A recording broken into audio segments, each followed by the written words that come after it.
Pai do Céu, me imagina.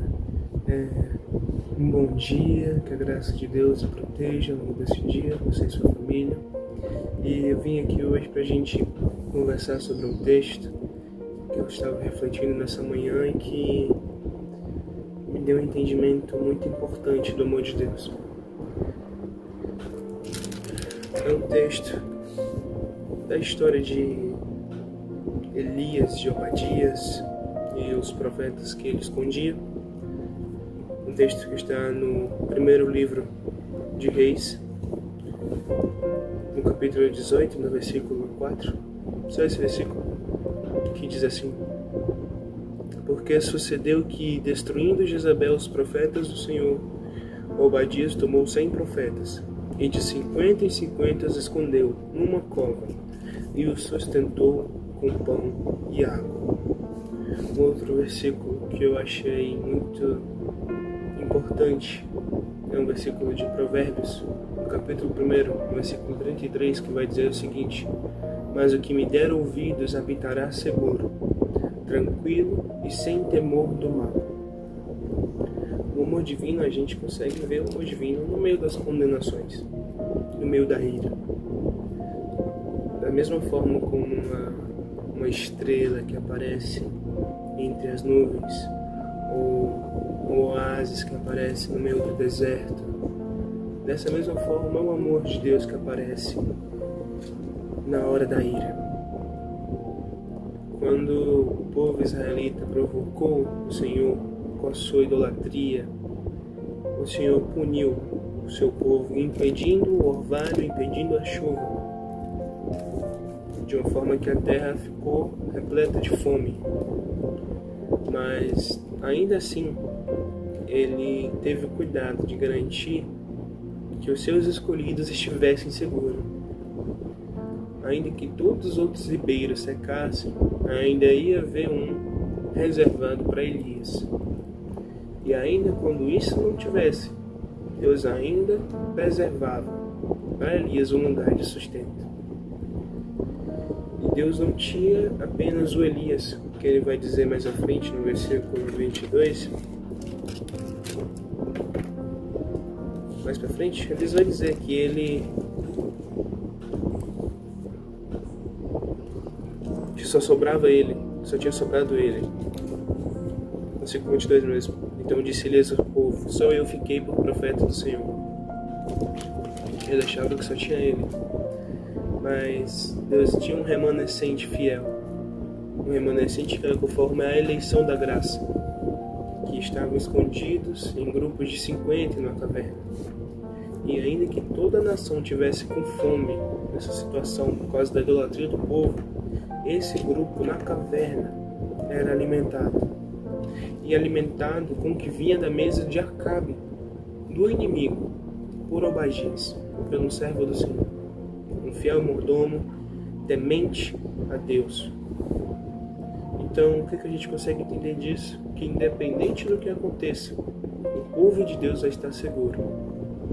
Mesmo que os tremores balancem a terra, o céu se parta e o cristão esteja no meio da ruína, ele vai estar seguro, como se fosse na hora mais calma do descanso que o Senhor provém. E ainda assim, se Deus não puder salvar a gente aqui na terra, ele vai salvar a gente no céu. Mesmo se a gente viver uma vida que a gente pense que Deus não nos socorreu, no final de tudo nós vamos alcançar a vitória. Lá no céu nós teremos a nossa salvação. Da mesma forma como Lázaro e o rico. Lázaro viveu uma vida que não pode se dizer que ele venceu na vida, mas no final ele estava salvo. E o rico, que teve uma vida boa, estava condenado, pedindo por uma gota d'água, num calor que não ia fazer diferença. Se o mundo se tornar quente demais para manter os cristãos, então o céu vai ser o nosso lugar de acolhimento e de segurança. Que a gente tenha confiança quando a gente ouvir sobre guerra e rumor de guerra. não vamos deixar que a aflição venha atingir a gente, mas vamos nos reservar do medo do mal. Vamos tirar isso das nossas mentes, esse medo do mal. Vamos ter em mente que o nosso Senhor, Ele é o dono de tudo, Ele é o que comanda toda a criação, Ele é quem tem todo o poder nos céus e na terra. E como Ele é o nosso Deus, mesmo num tempo de extrema fome, Ele guarda os seus fiéis na caverna.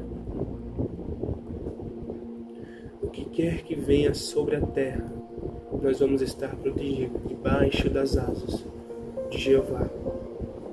Vamos permanecer na promessa de Jesus. Vamos descansar na fidelidade de Cristo, a sua palavra. E a gente pode até desafiar o futuro mais obscuro, porque não tem nada temível nele, na gente que estamos em Cristo. A nossa única preocupação tem que ser mostrar ao mundo a bem-aventurança, como somos mais que felizes por podermos escutar atentamente a voz da sabedoria, a voz de Jesus. Amém? Vamos orar? Senhor, meu Deus Todo-Poderoso, Rei dos céus e da terra, muito obrigado, meu Pai, por essa palavra nesta manhã. Obrigado, Senhor, por estar conosco, por nos dar essa mensagem que vai nos tranquilizar, nos acalmar e nos dar a segurança de que na situação mais difícil o Senhor provém, o Senhor cuida dos seus, o Senhor protege o seu remanescente. Obrigado, Senhor, por seu amor sem tamanho. Obrigado, meu Pai, por sempre estar conosco, nos protegendo debaixo de suas asas. E eu te agradeço e te peço pela vida da irmã Edna, Senhor. Dá saúde a ela, proteja ela, Senhor. Dá força a ela, Senhor. Peço também pela família dela. Cuida de todos eles, meu Pai. Dá segurança a eles, dá paz. Faz com que aquela casa seja sempre debaixo da tua presença, meu Pai. Em nome de Jesus Cristo. Amém. Eu também preparei um louvor e vai aparecer agora. Obrigado.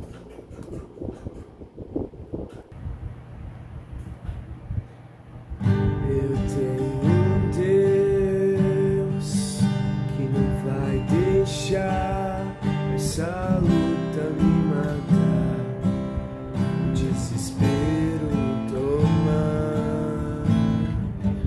Por mais pressão que esteja a situação, o controle ainda está na palma de suas mãos. O choro dura uma noite, mas a alegria ela vem pela manhã. Eu creio, eu creio. O choro dura uma noite, mas a alegria ela vem pela manhã. Eu creio, eu creio. E ainda que a figueira não floresça, que não haja fruto da vide, o produto da oliveira luta, todavia eu me alegrarei, todavia eu me alegrarei, todavia eu me alegrarei. É Jesus, todavia eu me alegrarei, todavia eu me alegrarei, todavia eu me alegrarei.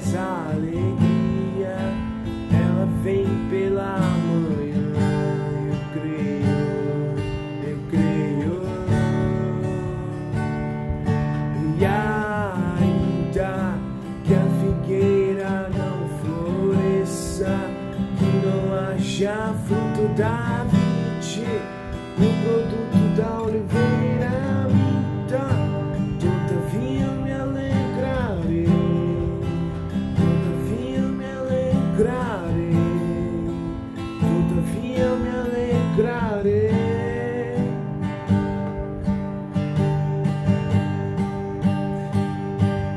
E ainda que a figueira não floresça, que não haja fruto na vide, no produto da oliveira